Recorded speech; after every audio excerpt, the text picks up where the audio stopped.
ॐ असतो मा सद्गमय तमसो मा ज्योतिर्गमय मृत्योर्मामृतं गमय।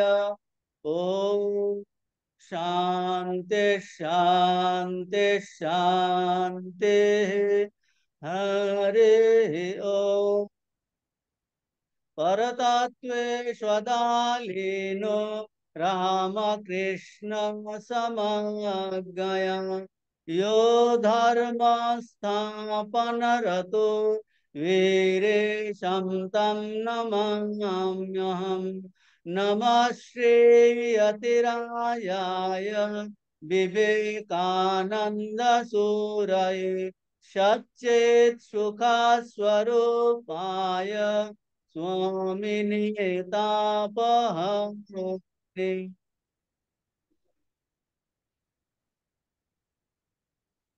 আমাদের আলোচ্য বিষয় হলো মহারাজ, সবার তরফ থেকে প্রণাম জানাচ্ছি। আজ গুরু পূর্ণিমা, ও শ্রদ্ধা আজকে তো এবং অনেক অনেক প্রণাম নেবেন। আজকে অত্যন্ত পবিত্র দিন। এই পবিত্র দিনে সবাই ভালো থাকুন, আনন্দে থাকুন। সবার ভগবানের প্রতি ভক্তি, বিশ্বাস, ভালোবাসা হোক। ঠাকুর বলেছেন সচ্চিদানন্দই গুরু। সে সচ্চিদানন্দই গুরু, তার কোনো মৃত্যু নাই। আর তো সেটা প্রত্যেকের মধ্যেই আছে। সেই জন্য ঠাকুর বলছেন, বলছে শেষে মনই গুরু হবে। কিন্তু ইনিশিয়ালি আমরা সেটা বুঝতে পারি না। তার জন্য আমাদের এই শাস্ত্র চর্চা, এটা গুরুর দীক্ষা নেওয়া, সেই মন্ত্র শ্রদ্ধা সহকারে জপ ধ্যান করা, করতে করতে করতে করতে বলছে নিজের ভিতরেই তার জাগরিত করা, সেটাই হলো উদ্দেশ্য।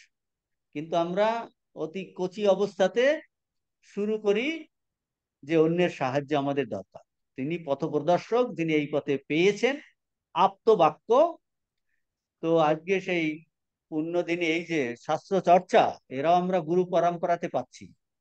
সব গুরু পরম্পরাতে এটা, সেইটাই পরম্পরাতেই আসে সব জিনিসগুলো। সকলের আনন্দে থাকুন, মঙ্গল হোক, সকলের কল্যাণ হোক। তো আমাদের যে আলোচ্য বিষয়,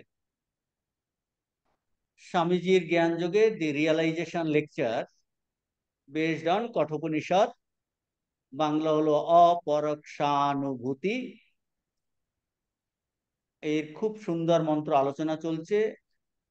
177 পৃষ্ঠার আমরা গত ক্লাসে এই অংশটা শুরু করেছি। এখানেই দেখাবে যে আলটিমেটলি সেই যে সচ্চিদানন্দ গুরু আমাদের মধ্যেই খোঁজ করতে বলছে, যে সে যিনি বলছে সচ্চিদানন্দই গুরু, আর সেটা হলো আমাদের প্রকৃত স্বরূপ। সেইটা খুঁজে খুঁজে এখন বার করতে বলছে। বলছে জীবনটা অল্প সময়, বহুবিধ আমাদের অভিজ্ঞতা। বলছে এইতে সময় নষ্ট না করে যাতে এই সীমিত সময়ের মধ্যে আমরা সেই যে আমাদের প্রকৃত স্বরূপ সচ্চিদানন্দ আত্মস্বরূপ, তার কি করে তাকে পাবো, সেই আত্মা সম্বন্ধে এই সুন্দর উপমা দিয়ে ঋষি শ্রুতি মাতা আমাদের বোঝাচ্ছেন বোঝাচ্ছেন। তো এটা গত ক্লাসে আমাদের উপমাটা আলোচনা হয়েছে। আমরা 7টা জিনিস আলোচনা করেছি। যে রথি প্রথমে হলো মালিক।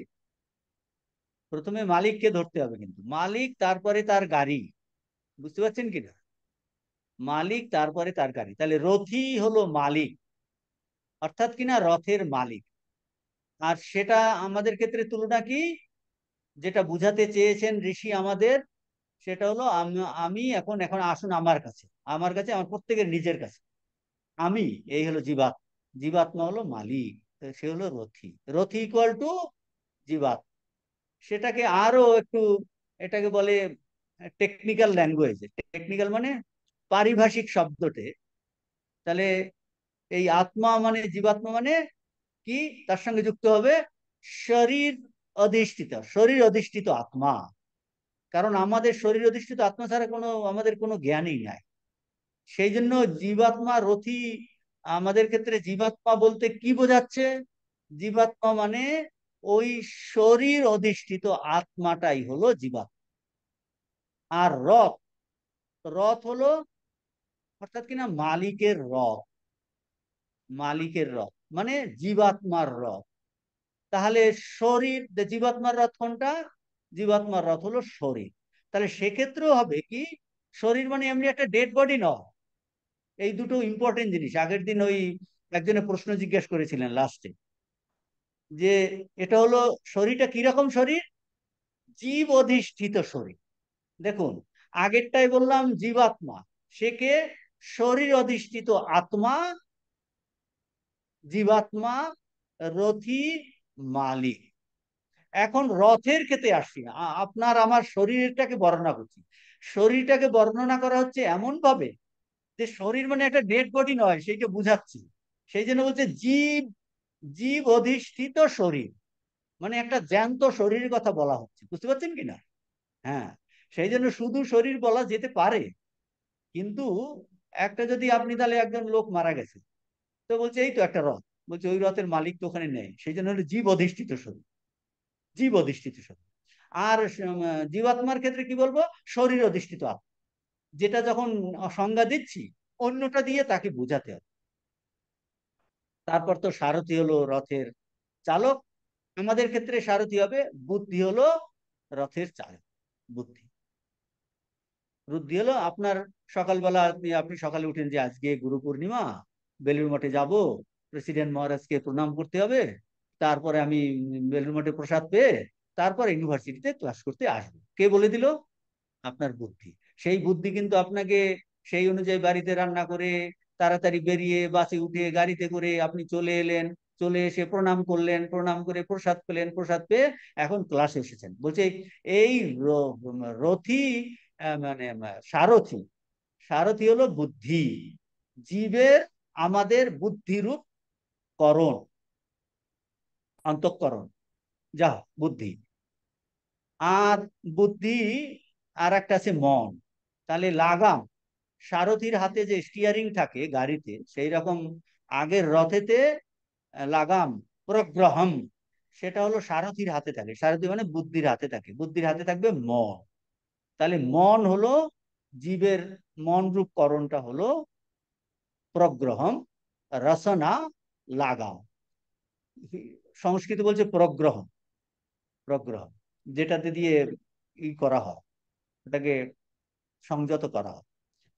আর আর কি, 4 নম্বর হয়ে গেল। 5 নম্বর হলো রথের অশ্বগুলো, অশ্বগুলো রথের সঙ্গে যুক্ত। তাহলে আমাদের এই শরীরের সঙ্গে যুক্ত আছে কে? 5টি ইন্দ্রিয়, ইন্দ্রিয় সমূহ, জ্ঞান ইন্দ্রিয়। আর অশ্বগুলো পথে চলবে, পথে চলে মালিককে একটা নির্দিষ্ট জায়গাতে নিয়ে যাবে, সেটা হলো লক্ষ্য। মানে পথ, পথ, পথটা কি? বিচরণ পথ। অশ্বগুলো যে রাস্তাতে যায়, আমাদের ক্ষেত্রে বিচরণ পথ কি? যে ইন্দ্রিয় বিষয় সমূহ, 5টি বিষয়, সেইটা হবে বিচরণ পথ।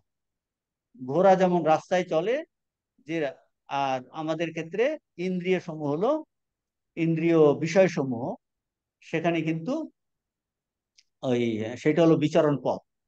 আর লক্ষ্য কি? রথী এক জায়গাতে যাবে। সেই রকম আপনি বেলুড় মঠে আসবেন, আপনি ক্লাসে আসবেন। সাধারণ উদাহরণ হলো, এই ক্লাস হলো গন্তব্য, ইউনিভার্সিটি হলো গন্তব্যস্থল। আমাদের জীবাত্মার, এটা হলো আউটসাইড উদাহরণ। আমাদের প্রকৃত জীবাত্মার তার লক্ষ্য কি? পরমাত্মার সঙ্গে যোগ, পরমাত্মার সঙ্গে যোগ, বা আইডেন্টিটি, অভেদত্ব। যোগ আইডেন্টিটি বলে, অভেদত্ব বলে। বা বলতে পারে কি, জীবাত্মা এখন তার স্বরূপকে জানে না, তার স্বরূপ প্রাপ্তি। আরো কি আমরা বলেছিলাম? পূর্ণত্ব প্রাপ্তি। জীবাত্মা এখন নিজেকে অপূর্ণ ভাবছে, জীবাত্মা এখন নিজেকে অজ্ঞ ভাবছে, জীবাত্মা এখন নিজেকে অপূর্ণ ভাবছে, জীবাত্মা এখন নিজেকে কর্তা ভোক্তা ভাবছে, কিন্তু প্রকৃত তার স্বরূপ এটা নাই। তাহলে লক্ষ্যটা হবে পূর্ণত্ব প্রাপ্তি, লক্ষ্যটা হবে কিন্তু কোন ধরনের অভাব বোধ নেই, তার স্বরূপ প্রাপ্তি, অবেদত্ব প্রাপ্তি বলে। তাহলে এই তুলনা থেকে একটা জিনিস পরিষ্কার, কি পরিষ্কার? যারা গাড়িতে এসেছেন, গাড়িটা কিন্তু নিচে আছে পার্কিং করা, আপনি কিন্তু গাড়ি হয়ে যাননি।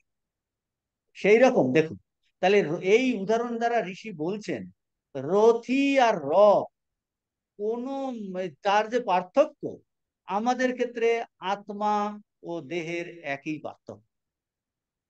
রথ যেমন কোনো ক্ষেত্রেই রথি হতে পারে না, আপনি কোনো ক্ষেত্রেই গাড়ি হয়ে যেতে পারেন না, স্কুটার হয়ে যেতে পারেন না, সাইকেল হয়ে যেতে পারেন না। তো সেই রকম রথ যেমন কোনো ক্রমেই রথি হতে পারে না, তেমনি এই দেহটা কোনো ক্রমে আত্মা হতে পারে না। তাহলে কোনো ক্রমে আত্মা হতে পারে না। মানে এই বিষয়গুলো আহ বিষয়গুলো কিন্তু সম্পূর্ণই আলাদা। এই যে ইন্দ্রিয় বিষয়, যেমন একটা উদাহরণ, আপনি ভালো পুষ্পের গন্ধ নিন, মানে আমি জানি পুষ্প আমার থেকে আলাদা, গন্ধ আমার থেকে আলাদা, আমি কখনো পুষ্প হয়ে যাই না।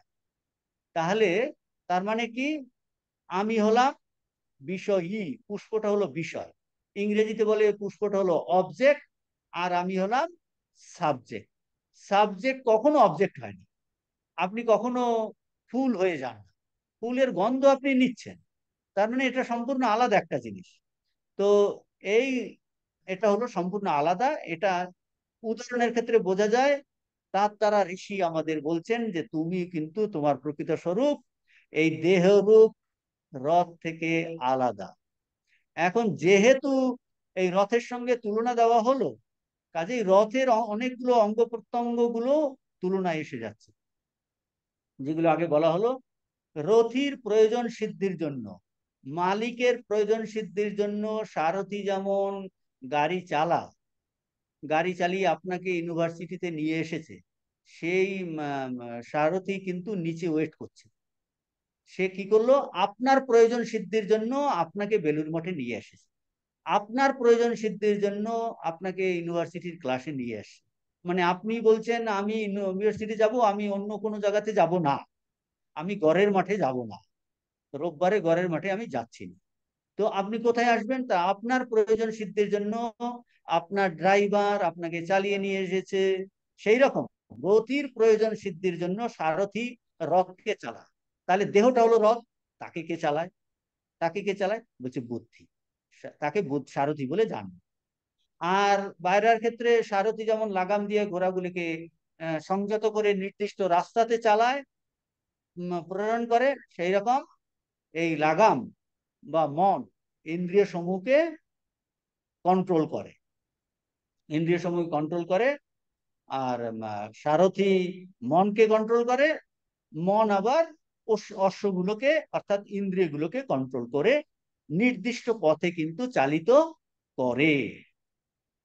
আর এই রথের যে বাহক অশ্বগুলি কি করে, রথকে টেনে নিয়ে যায়। দেহকে বহন করে কারা? দেহকে বহন করে ইন্দ্রিয়গুলি। মন সেই ইন্দ্রিয়গুলোকে সংযত করে, সেই জন্য মন হলো লাগাম। দেহকে বহন করে ইন্দ্রিয়গুলি। আপনার ইন্দ্রিয়গুলি, আপনি পা দিয়ে হাঁটেন, আপনি চোখ দিয়ে দৃশ্য দেখেন, ভালো দৃশ্য, যেমন আপনি এখন শুনতে পাচ্ছেন, আপনি কঠোপনিষদ শোনার জন্য আপনি কিন্তু এলেন, তার মানে পা দিয়ে হেঁটে এলেন বা গাড়িতে এসেছেন, মানে আপনার প্রয়োজন সিদ্ধির জন্য নির্দিষ্ট পথে আপনাকে নিয়ে এসে ইন্দ্রিয় আমাকে চালাচ্ছে, ইন্দ্রিয় টেনে নিয়ে এসছে, ইন্দ্রিয় আমাকে হাঁটিয়ে হাঁটিয়ে হাঁটিয়ে হাঁটিয়ে কোথায় নিয়ে এলো, এই কঠোপনিষদ ক্লাস আমাদের শ্রবণ করার জন্য। আর বিষয়গুলি হলো গোচর, বিচরণ ভূমি, ইন্দ্রিয় আমাদের বিষয়সমূহে বিচরণ করায়। এই যেমন এখন আপনি শব্দ শুনতে পাচ্ছেন বা দৃশ্য দেখতে পাচ্ছেন বা আপনি জল খাচ্ছেন, তো বলছেন কি এই বিষয়সমূহে বিচরণ করায়। এখন এই মন্ত্রগুলোর প্রথম দুটো মন্ত্র 3 আর 4 হয়ে গেল। আত্মেন্দ্রিয় মনোযোক্তম ভোক্তা ইতি আহু, ভোক্তা ইতি আহু। এই যে 1, 3, 4-এর দ্বিতীয় লাইনে আছে তুলনার পরে, তাহলে বলছে আত্মেন্দ্রিয় মনোযুক্তম, আত্মেন্দ্রিয় মনোযুক্তম ভোক্তা ইতি আহু। কে বলেন? মনীষী না, মনীষীরা, জ্ঞানীরা বলেন, মনীষীগণ দেহ, তিনটে জিনিস বলছেন, আত্ম ইন্দ্রিয় মনোযুক্তম। বলছে এখানে আত্মা মানে দেহ, দেহ ইন্দ্রিয় মন বিশিষ্ট যে আত্মা তাকে বলে ভোক্তা। আত্ম ইন্দ্রিয় মনো যুক্তম ভোক্তা ইতি আহু মনীষিণা। মনীষীরা কি বলেন? দেহ, ইন্দ্রিয়, মন বিশিষ্ট যে আত্মা, তাকে ভোক্তা বলে। তাহলে ভোক্তা মানে, ভোক্তা মানে জীবাত্মা, ভোক্তা আত্মা ইকুয়াল টু জীবাত্মা। সেটা দেহ, ইন্দ্রিয়, মন, বুদ্ধি, এই সবগুলোকে নিয়ে আমরা নিজের বলে মনে করি। এখন আমি বলি আমি, আমি মানেটা কি? এই দেহ, ইন্দ্রিয়, মন যুক্ত। দেখো, এই প্রথমে আমাদের ভুল হচ্ছে। তাহলে কি বলছে? প্রভৃতির সব নিজের বলে মনে করে, নিজের মনে বলে করে, দেহ, ইন্দ্রিয়, মন গুলিকে আমাদের নিজের বলে মনে করি। কিন্তু এই মনে করাটার মধ্যে ভুল আছে। It is a mistaken view. এটা একটা মিস্টেকেন আইডিয়া, এইটা একটা চিন্তা। এই প্রথমেই দেখাচ্ছে, ভুল দেখাচ্ছে যে আত্মেন্দ্রিয় মনোযুক্তম ভোক্তা ইতি আহু। যেমন অনেক সময় আমরা মনে করি না, এই গাড়িটা আমার, এই বাড়িটা আমার, এই জামাটা আমার, এই পেনটা আমার। তো বলছে রথের মালিক, রথ, রথটাও আমার, আমার ঘোড়াগুলো আমার, এই লাগামটা আমার, এইরকম আমার বলি। কিন্তু আসলে মূলত কিন্তু ওগুলো ওর থেকে আলাদা। রথও আলাদা, ঘোড়াও আলাদা, লাগাম আলাদা, ঘোড়ার থাকার জায়গা আলাদা, সবগুলোই আলাদা। কিন্তু বলে এগুলো সব আমার। এইটা আমাদের ক্ষেত্রে অ্যাপ্লাই করে আমি বলি যে শরীরটা আমার। কিন্তু এই সবগুলো মিলে যিনি ভাবছেন এরকম আমার আমার, সে হলো ভোক্তা। ভোক্তা জীবাত্মা। ভোক্তা আত্মা ইকুয়াল টু জীবাত্মা ইকুয়াল টু কি? দেহ, ইন্দ্রিয়, মন, বুদ্ধি, এইগুলোকে যে নিজের বলে মনে করে, নিজের বলে মনে করে। এখন অর্ডিনারি সাধারণ মানুষের ক্ষেত্রে কি হয়? সাধারণ কোন ভোক্তা মানে আমাদের সাধারণ ভোক্তা এই দেহ, ইন্দ্রিয়, মন, বুদ্ধি বা শরীরের সঙ্গে যে আমার তফাৎ, এইটা বুঝতে পারে না। এইটা কিছুতেই বুঝতে পারি না আমরা। বাইরের উদাহরণে বোঝা যাচ্ছে, কিন্তু আমাদের ক্ষেত্রে যখন আমরা এটা অ্যাপ্লাই করি, ও এই দেহ, ইন্দ্রিয়, মন, বুদ্ধি, এর সঙ্গে যে আমার প্রকৃত, আমার প্রকৃত আমি যে আত্মা, তার যে তফাৎ আছে, এটা যে পার্থক্য, এটা যে ভিন্ন, এইটা বুঝতে পারি না। তাহলে এই উদাহরণ দেওয়ার উদ্দেশ্য কি, এর তাৎপর্য, তাৎপর্য হলো এটা, শ্রুতি মাতা আমাদের কি করতে চাইছেন? এই রথ রূপক, এটা একটা রূপক, তো উপমা, উপমা বোঝাচ্ছে। এই রথরূপকের মাধ্যমে শ্রুতি মাতা কি করতে চাইছে? ধীরে ধীরে আমাদের মনে এই কথাটা ভালো করে মুদ্রিত করতে চাইছে, ভালো করে আমাদের মধ্যে গেড়ে দিতে চাইছে। কি দিতে করতে চাইছে? বলছে দেখো, তুমি কিন্তু শরীর নও, তুমি কিন্তু ইন্দ্রিয় নও, তুমি মন বুদ্ধিও নও, তুমি কে? তুমি শুদ্ধ আত্মা। এই যে রথরূপকের মাধ্যমে ঋষি এইটা আমাদের মনে মানে ইমপ্রিন্ট করে দিতে চাইছে। স্বামীজি কলম্বো টু আলমোরাতে বলছে না, think that you are that Atman, বলছে you are that blessed Atman. তোমার জন্ম নেই, তোমার মৃত্যু নেই। বলছে এইটা তুমি খেতে, শুতে, উঠতে, বসতে, বলছে এমন ভাবে চিন্তা করতে হবে যাতে আমাদের রক্তের প্রতিটা বিন্দুতে বিন্দুতে মনে হবে আমি শরীর নই, আমি মন নই। করতে করতে it will enter into the very nerve সিস্টেমের মধ্যে চলে যাবে। এই জিনিসটা এই যে স্বামীজি উপনিষদ থেকে বলছেন সব, ঋষি বলছেন এই উদাহরণের মাধ্যমে আমাদের শেখাচ্ছেন। বলছে দেখো, তুমি কিন্তু শরীরও নও, শরীরটা হলো রথ। তুমি কিন্তু ইন্দ্রিয় নও, ইন্দ্রিয়গুলো হলো ঘোড়া। তুমি কিন্তু মন বুদ্ধিও নও, মন হলো লাগাম, বুদ্ধিটা হলো সারথি। তুমি কিন্তু রথী, তুমি কিন্তু মালিক। তুমি ইচ্ছা করে এই শরীর মনটা নিয়েছো, নিয়েছো। এটার মাধ্যমে তুমি এই তোমার প্রকৃত স্বরূপ তুমি জানতে পারবে গন্তব্যস্থলে। তুমি যদি ঠিক ঠিক ভাবে চালাও, তাহলে গন্তব্যস্থলে যেতে পারবে, মানে তুমি তোমার লক্ষ্যটাকে পাবে, উপলব্ধি করতে পারবে। কি সেটা? শুদ্ধ আত্মা বলবে তোমার। এখন সেটা আইডিয়াটা নেই। এখন হ্যাঁ, বোঝা গেল উদাহরণ থেকে, আমি বুঝলাম বাহ, এটা তো খুব সুন্দর উদাহরণ দিলেন ঋষি। এখন এই উপলব্ধির জন্য, তাহলে আমাদের ক্ষেত্রে উপলব্ধি, উপলব্ধির জন্য অর্থাৎ কিনা লক্ষ্যে পৌঁছানোর জন্য, মানে গোল, গোল, গোলে যাবার জন্য, লক্ষ্যে পৌঁছানোর জন্য, তাহলে কি ধরনের সাধন আমাদের দরকার? কোনটা সাধন, কোনটা সাধন নয়? কোনটা উপায় কোনটা উপায় নয়, বললে কি কি পথে গেলে হবে, কি পথে গেলে হবে না, এইগুলো এখন বলবে।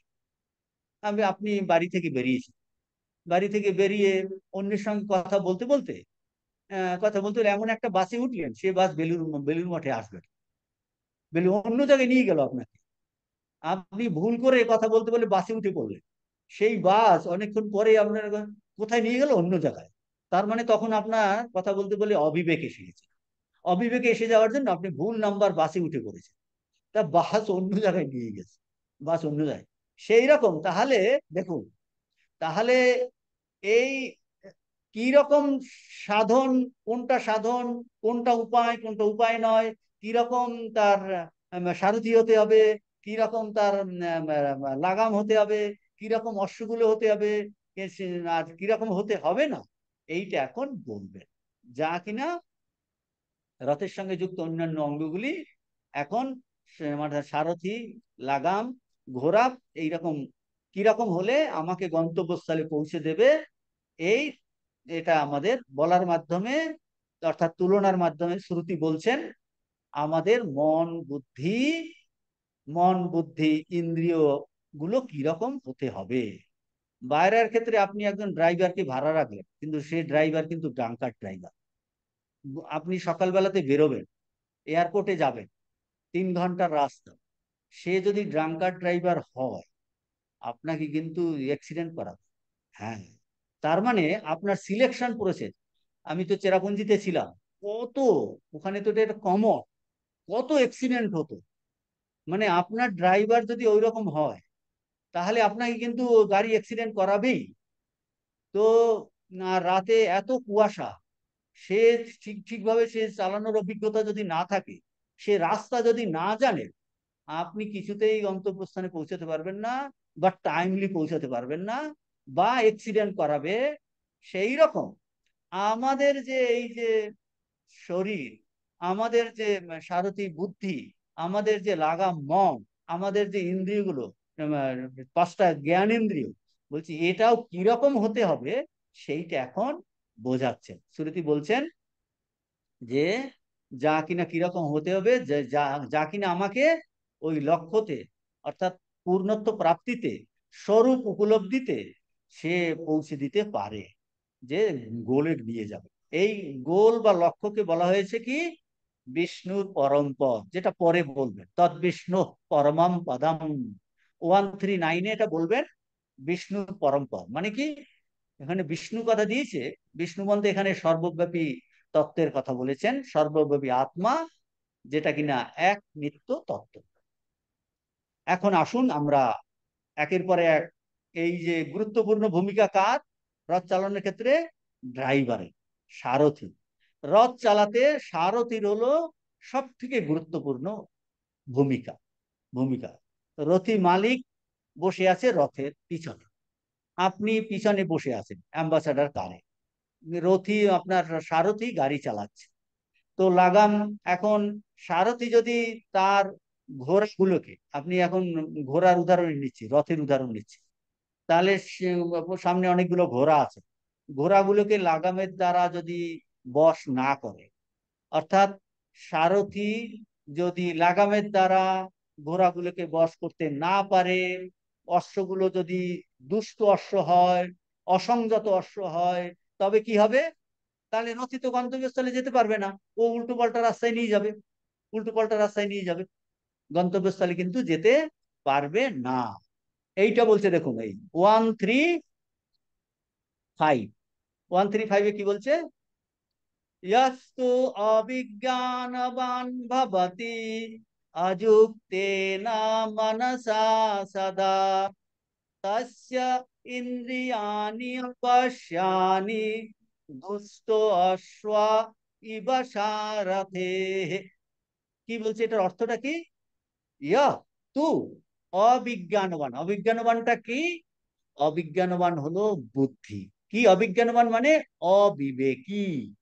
যে বুদ্ধি অসমাহিত, বুদ্ধিটা কিসের সঙ্গে যুক্ত থাকে দেখুন, বুদ্ধিকে বলতে গেলেই মন আসবে, কিন্তু বলছে যে বুদ্ধিটা, যে মনটা অসমাহিত মন, তার সঙ্গে যদি যুক্ত থাকে, তাহলে যে বুদ্ধি অসমাহিত মনের সঙ্গে সর্বদা যুক্ত থাকায় কি হয়? অবিবেকী হন, বিবেকহীন হন। তার সঙ্গে যুক্ত ইন্দ্রিয়গুলো কি হবে? সারথীর দুষ্ট অশ্বের ন্যায় দুর্দমনীয় হবে। দেখুন, দুটো একসঙ্গে মিলিয়ে বলছে। কি বলছে আবার ভালো করে বোঝার চেষ্টা করুন। বলছেন যে বুদ্ধি, আমাদের বুদ্ধিটা কিসের সঙ্গে যুক্ত? অসমাহিত মনের সঙ্গে যুক্ত। উদাহরণটা কি? এক্ষুনি আপনি উদাহরণ পাবেন। আপনি এখন বসে আছেন চেয়ারে, আপনার মন যদি এখন অসমাহিত হয়, অর্থাৎ আপনি যদি মনোযোগ দ্বারা না শোনেন, হ্যাঁ মনটা বিচ্ছিন্ন, এখানে এই সব কঠিন তত্ত্ব শুনে কি হবে, মন আপনাকে একটা উল্টো যুক্তি দিল। তার মানে কি? আপনার বুদ্ধি আছে, সেই বুদ্ধিটা কিসের সঙ্গে যুক্ত? একটা অসমাহিত মনের সঙ্গে যুক্ত হয়ে গেল। যেই অসমাহিত মনের সঙ্গে যুক্ত হয়ে গেল, তাহলে আপনি কিন্তু বিবেকহীন হয়ে গেল। এইগুলো পরস্পরের রিলেশন আছে। মানে যে বুদ্ধিটা এইরকম একটা অসমাহিত মনের সঙ্গে যুক্ত থাকবে, সর্বদা যুক্ত থাকে, তখন বুদ্ধিটাকে কি হবে?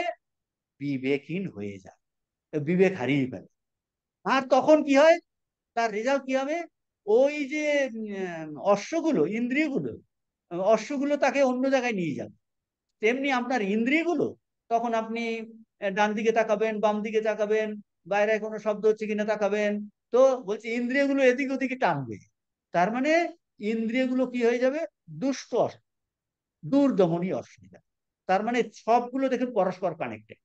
বলছে এমন এক বুদ্ধিকে আগে পরে বলছে, বুদ্ধি যদি একটা অসমাহিত মনের সঙ্গে যুক্ত থাকে, সেটার সঙ্গে যুক্ত থাকলে সে বুদ্ধিটা বিবেকহীন হয়ে যাবে। আর তার ফল কি হবে? যেই বিবেকহীন হয়ে গেল, ওর নিজের কন্ট্রোল থাকলো না মনের উপরে, মন তাহলে মন আর ইন্দ্রিয়গুলোকে কন্ট্রোল করতে পারে না, তাহলে তার ইন্দ্রিয়গুলো কি হবে? অসংযত অশ্ব, দুষ্ট অশ্বর মতো দুর্দমনীয় হবে। পরের নম্বরে কি বলছে দেখুন, তাহলে 135 বলছেন অবিজ্ঞানবান সারথি। আপনি গাড়িতে আসছেন, হাইওয়েতে দিয়ে যাচ্ছেন, গাড়ি এক্সপার্ট চালাচ্ছে, কিন্তু ও 80, 90, 100, আপনি বলছেন এই এত দূরে যাওয়ার দরকার নাই, থামো থামো, আরেকটু কমো, আরেকটু কম। সে শুনছে না, শুনছে না। বুদ্ধি বুদ্ধি বলছে না না, এরকম করা ঠিক না, ঠিক না, ঠিক না। যেই ওর ওর টেন্ডেন্সি হলো কি, আরো দেখাতে হবে। একটা সমাহিত মন নেই, বুঝতে পারছে না কনসিকুয়েন্স কি হবে। সমাহিত অসমাহিত মনের সঙ্গে যুক্ত হলেই বুদ্ধিটা অবিবেকী, বিবেকহীন হয়। আর তখন তার ইন্দ্রিয়গুলো দুর্দমনীয় হয়ে যায়, দুর্দমনীয়। এরকম করে কিন্তু অ্যাক্সিডেন্ট হয়, আরো বাড়িয়ে অ্যাক্সিডেন্ট হয়ে যাচ্ছে, দুর্দমনীয় দুষ্ট অশ্ব হয়ে যাচ্ছে। এটা হলো 135। 136 কি হচ্ছে? যা তু বিজ্ঞানবান ভবতি, তুলনাটা বোঝাচ্ছে। যুক্তেন মনসা সদা, কিন্তু বলছেন তু মানে কিন্তু, আলাদা একটা জিনিসের কথা বলছেন। সেটা কি? বলছেন কিন্তু যে বুদ্ধিরূপ সারথি, যা তু বিজ্ঞানবান।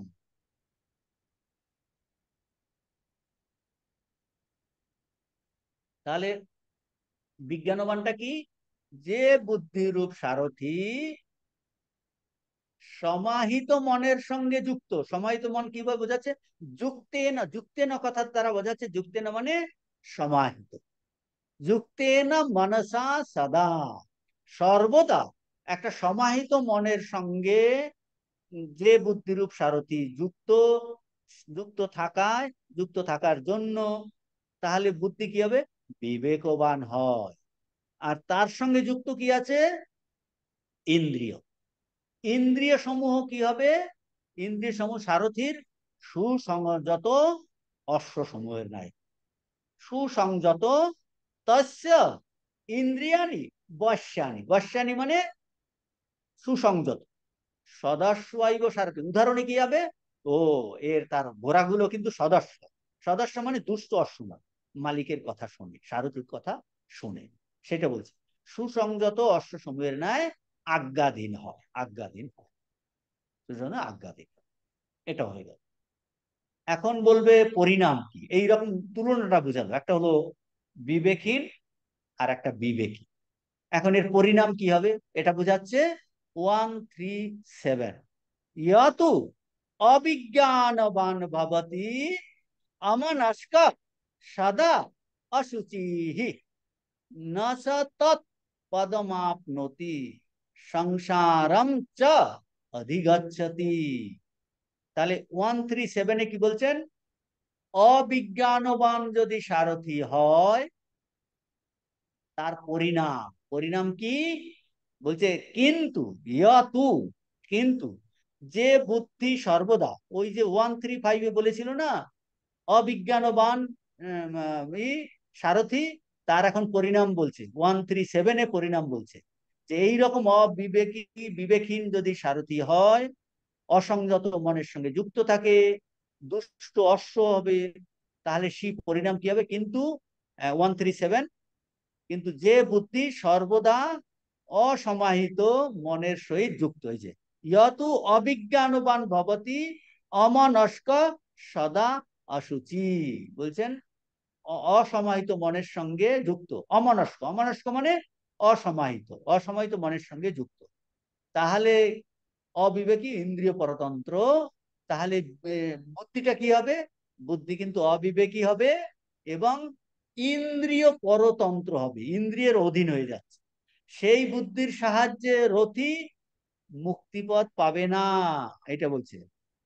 মুক্তিপথ পাবে না। ন স তৎ পদম আপনতি, পদম মানে গোল, পদ্মতে যেটা সে পেতে চাইছে, সে গোলকে পাবে না। না পেয়ে কি হবে? বাইরের জগতে সে তার গন্তব্যস্থলে যেতে পারবে না, গন্তব্যস্থলে যেতে পারবে না, না পেয়ে সে সংসারম চাঁদি গচ্ছতি। আমাদের ক্ষেত্রে কি হয়?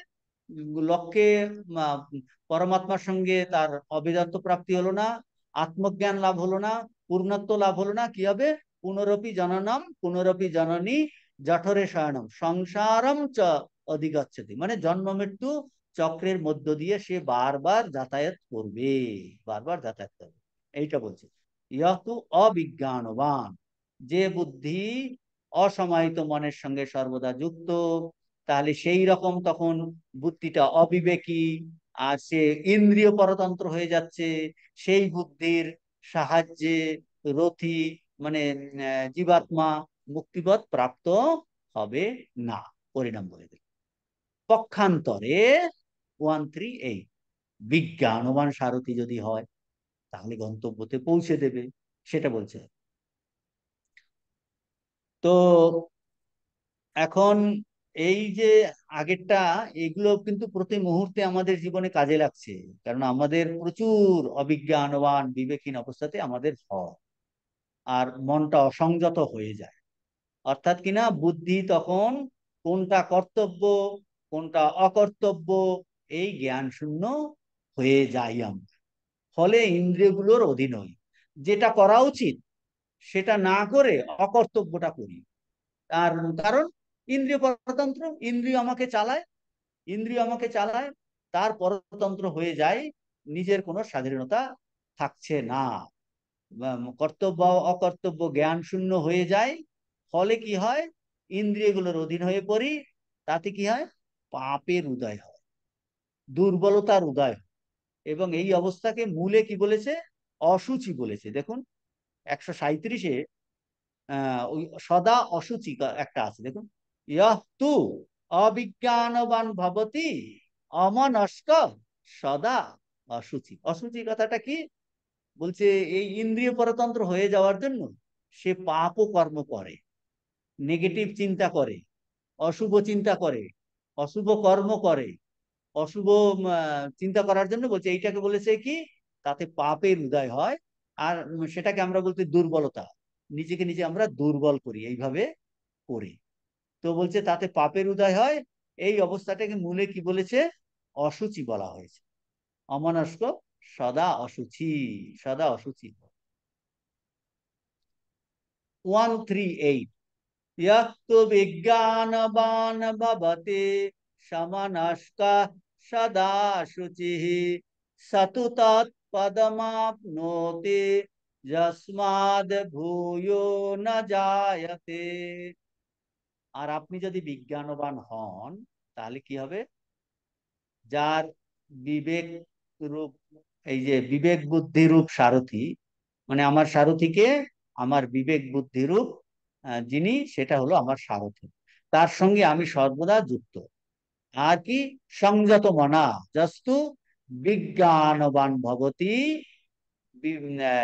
বিবেক বুদ্ধি রূপ সারথি বিজ্ঞানবান। আর কি, সেই বিজ্ঞানবান সারথি কিসের সঙ্গে যুক্ত? সমনস্ক। বুদ্ধিটা কিসের সঙ্গে যুক্ত? সংযত মনা, একটা সংযত মনের সঙ্গে যুক্ত।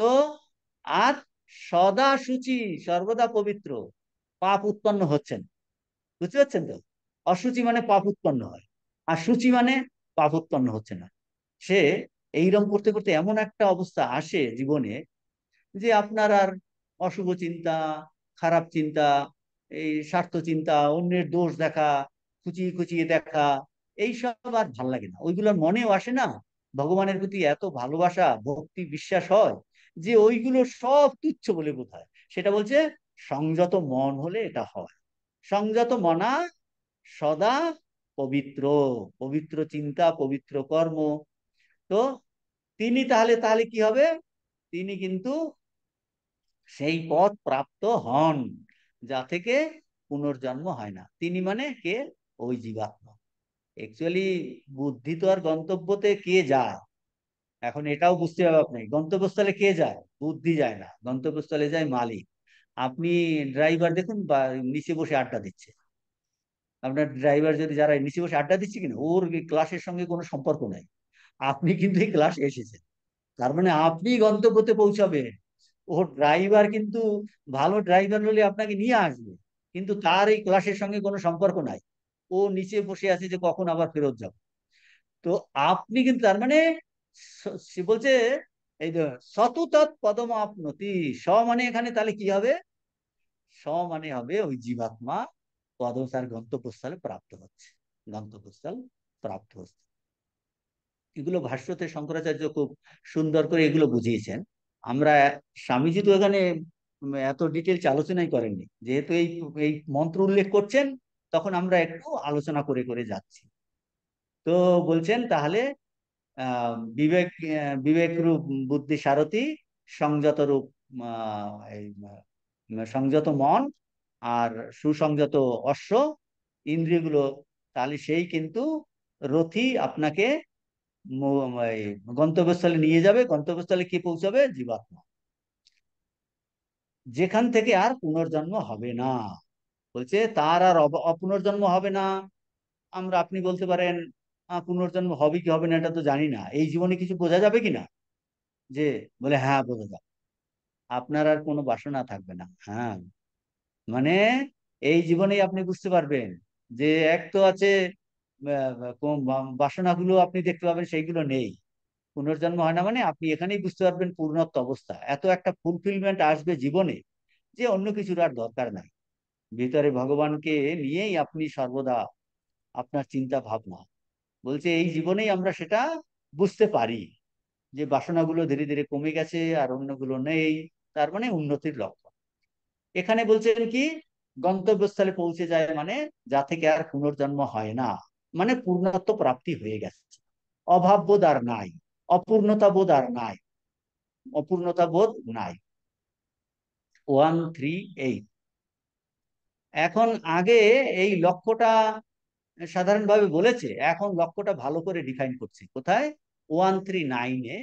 এতক্ষণ পর্যন্ত জীবাত্মার যে লক্ষ্য সেটা বলেনি, সেটা ঠিক ঠিকভাবে বলা হয়নি, ঠিক ঠিকভাবে বলা হয়নি। এখন বলছে বিজ্ঞান সারথের যস্তু মনা প্রগ্রহবান নরঃ স অধ্যয়ন পরম আপনোতি তদ বিষ্ণু পরমম পদম।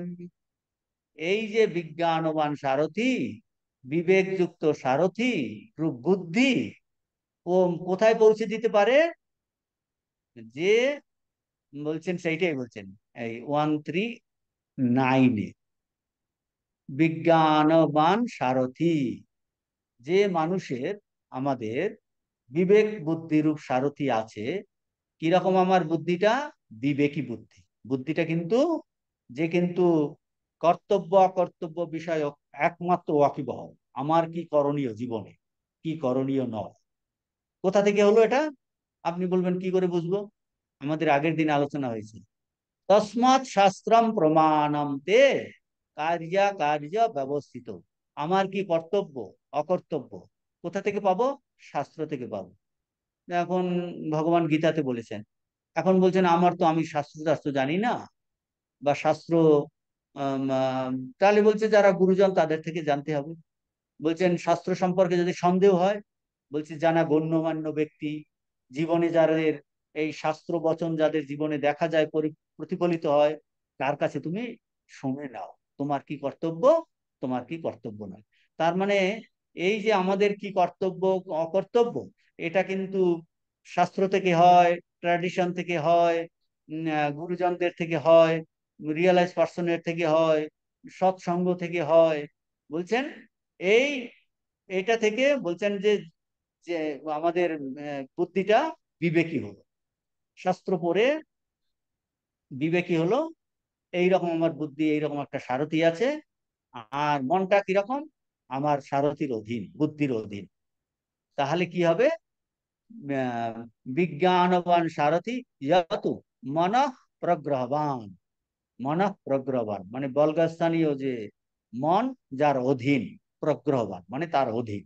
নরহ, নর মানে এইরকম যে মানুষ, জীব, সে তার কি হবে? স অধ্যন। স অধ্যন মানে সংসার মার্গ, অধ্যয়ন মানে পথ। সে অধ্যয়ন পথ, কিসের পথ? সংসার মার্গ। অধ্যয়ন মানে পথ মানে মার্গ, কি সংসার মার্গ। স সেই জীবাত্মা, অধ্যয়ন সংসার মার্গের, সংসার মার্গের অতীত বস্তু, পারম অতীত বস্তু প্রাপ্ত হন। অর্থাৎ সংসারকে সে অতিক্রম করে চলে যায়। সংসার মানে জন্ম মৃত্যু চক্রকে সে অতিক্রম করে। সেইটা, সেই পদটাকে কি নাম দেওয়া হয়েছে? সেই পদের নাম দেওয়া হয়েছে সর্বোত্তম ও সুবিশাল। বলছেন তৎ বিষ্ণু, বিষ্ণুর পরম পদ। বিষ্ণুর পরম পদ স অধ্যয়ন পারম আপনতি। সেই বিষ্ণুর পরম পদ। বিষ্ণু বলতে এখানে কি বোঝাচ্ছেন?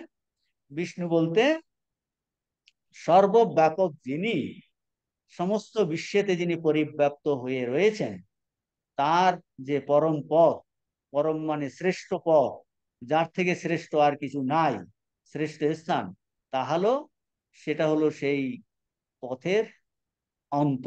অন্ত সো অধ্যয়ন পারম আপনতি, পথের অন্ত মানে শেষ মানে গোল, পথের অন্ত। অন্ত কথার দ্বারা বোঝা যায় আপেক্ষিক নয়, একেবারে সম্পূর্ণরূপে নিতরাম শ্রেষ্ঠ। কারণ আপেক্ষিক নয় মানে অনেকগুলো জীবনে গোল হতে পারে, জীবনে অনেক ধরনের গোল হতে পারে, সেই গোলগুলো আমাদের কিন্তু পরস্পর চেঞ্জ হয়ে যায়। কিরকম? আপনি দেখুন অনেক সময় ছাত্র বলে না, আমি আমি ভালো স্কুলে পড়বো, রামকৃষ্ণ মিশন স্কুল নরেন্দ্রপুরে যদি ভর্তি হতে পারি। হ্যাঁ, নরেন্দ্রপুরে ভর্তি হলো ক্লাস 10, বলি না আমি হায়ার সেকেন্ডারিতে পড়বো। আর একটা গোল কি? না হায়ার সেকেন্ডারিতে আমি সায়েন্স নিয়ে, রেজাল্ট বলে সায়েন্স, আর একটা গোল কি? সায়েন্স নিয়ে আমি পড়তে চাই। তার মানে ক্লাস 10-এ ভালো না মার্কস পেলো, সায়েন্স পেলো, সায়েন্স নিয়ে পড়লো। এখন বলছেন যে আমি ইঞ্জিনিয়ারিং। এখন আর একটা গোল দেখুন, পরপর চেঞ্জ হয়ে যাচ্ছে। প্রথমে বলছিল সে কোনো আমাদের মিশনে থেকে ভালো ক্লাস 10-এ পড়বে, একটা গোল। তারপর বলছে সায়েন্স নিয়ে পড়বে, আর একটা গোল। তারপর বলছে এখন তাকে জয়েন্ট এন্ট্রান্স পেতে হবে, আর একটা গোল। জয়েন্ট এন্ট্রান্স বলে না আমি কম্পিউটার সায়েন্স নিয়ে পড়বো, আর একটা গোল। তার মানে এই গোলগুলো পরস্পর পরপর পরপর কিন্তু চেঞ্জ হচ্ছে। তারপর বলছে কম্পিউটার সায়েন্স, কিন্তু আমি কোথায় পড়তে চাই? আমি কলকাতাতে একটা ইতে পড়তে চাই, দূরে যেতে চাইছি না। তো আর একটা মানে কন্টিনিউয়াস আমাদের একের পরে টেম্পোরারি গোল, এরকম অনেক ধরনের গোল জীবনে। কিন্তু তারপর বলছে আমার ভালো চাকরি চাই, ভালো চাকরি। তারপর দূরে কোথাও অস্পারাগায় টিচারশিপ পেলো, বলছে না না আমি কলকাতায়। মানে কত গোল চেঞ্জ হচ্ছে, বুঝতে পারছেন কিনা? এইগুলো হলো, এইগুলো আপেক্ষিক। তারপর স্যাটিসফ্যাকশন এলো, কত ধরনের একের পর একের পর একের পরে জীবনের লক্ষ্য চেঞ্জ হয়। এখন এমন একটা গোলের কথা বলেছেন, যার কোনো পরিবর্তন হবে না। সেই জন্য পারম আপনতি, সংসার মার্গের অতীতে নিয়ে যাবে যতক্ষণ পর্যন্ত আমাদের এই শরীর ধারণ সংসার মার্গ। বলছে এইরকম আপনাকে ওই পিং পং বলের মতো ওই একটা গোল পেলাম আবার চলে গেল, আর একটা গোল আবার চলে, পিং পং বল পর পর পর পর পর পর পর পর পর পর পর পর পর পর পর এরকম হয়ে যায়। বলছে এগুলো সব পরিবর্তনশীল হচ্ছে।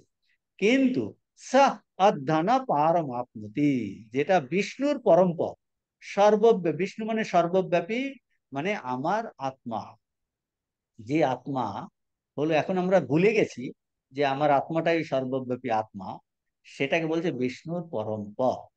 বলছে আপেক্ষিক নয়, সেটা হলো একমাত্র শ্রেষ্ঠ, যার থেকে আর চ্যুতি হতে পারে না, যে তার থেকে আর আমার পরিবর্তন হতে পারে না, যেটা এখানে পৌঁছে গেলে। যেমন হিমালয়, একের পরে এক ট্রেকিং করে না, কত পর্বত ট্রেকিং করে বিদেশে এসেটা, কিন্তু সবাই পৃথিবীর জানে যে মাউন্ট এভারেস্ট সে হলো হাইয়েস্ট পিক। তার মানে তার থেকে কেউ যদি হাইয়েস্ট পিকে উঠে যায়, তার আর অন্য পিক গুলো তখন ঠুকনো, সেগুলো তো যে অনেকে জয় করেছে। তো বলছে এটা হলো সব থেকে শ্রেষ্ঠ, যেখান থেকে আর আর কিছু তার জয়লাভ করা, অলিম্পিকে সে মেডেল পেয়ে গেল। অলিম্পিকে তার থেকে আর তো হাইয়েস্ট কম্পিটিশন নাই, অলিম্পিকের মেডেল এলো হাইয়েস্ট। সেই রকম বলছে একেবারে সম্পূর্ণরূপে শ্রেষ্ঠ, যার কোনো পরিবর্তন হয় না, হয়নি। বাইরের জগতে অলিম্পিকে এবার পেলো, পরের বার পেলো না, দেখুন হাইয়েস্ট পেয়ে গেল, পরের বার সে অলিম্পিকে আবার লিখেছে, কিন্তু আর পেলই না, এরকমও হয়। কিন্তু এইখানে যেটা বলেছে সেটা হলো নিতারাম শ্রেণী, একে পেলে সেখান থেকে তার আর পরিবর্তন হয় না, চ্যুতি হয় না।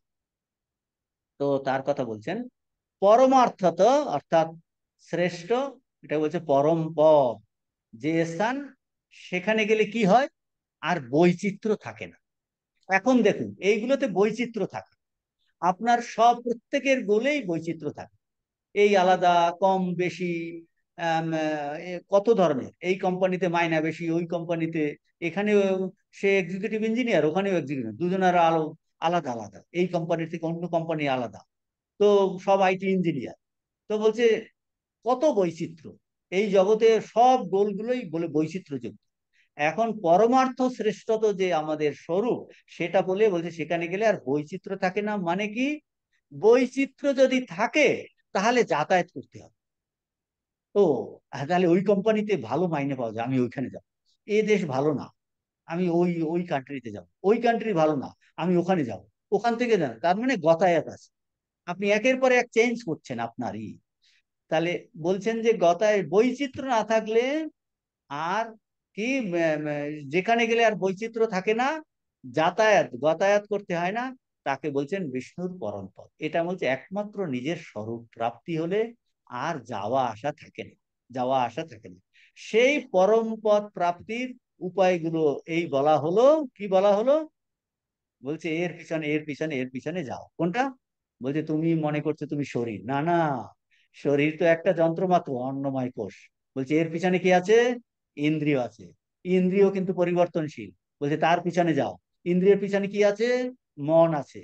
বলছে মনটাও ফাইনাল নয়, মনের পিছনে কি আছে, বুদ্ধি আছে, বুদ্ধিটাও ফাইনাল নয়, বুদ্ধির পিছনে কি আছে, সারথীর পিছনে বসে আছেন উনি, যে অর্জুন হলো ওখানে ভগবান চালাচ্ছেন, কিন্তু যেন অর্জুন হলো তার মালিক।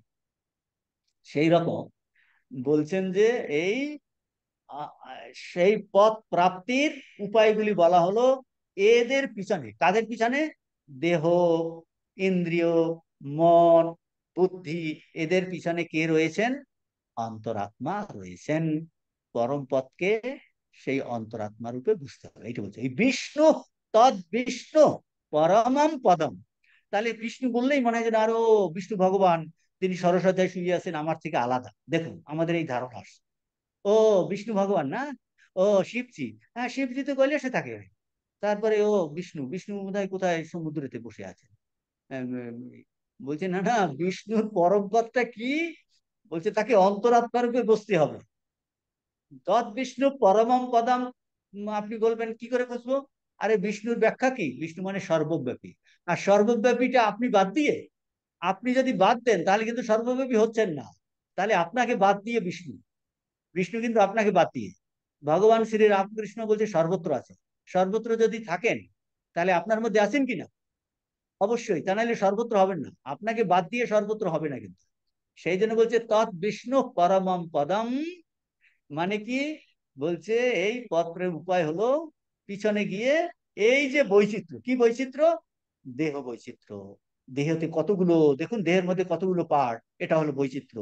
তারপর ইন্দ্রিয় দেখুন অনেকগুলো, কর্মেন্দ্রিয় আর জ্ঞান ইন্দ্রিয়, এটার মধ্যে বৈচিত্র্য। তারপর মন, মনের মধ্যে বৈচিত্র্য। মন কি চিন্তা ভাবনা করছে, কত চিন্তা করছে মনের মধ্যে বৈচিত্র্য, এইগুলো সব বৈচিত্র্য।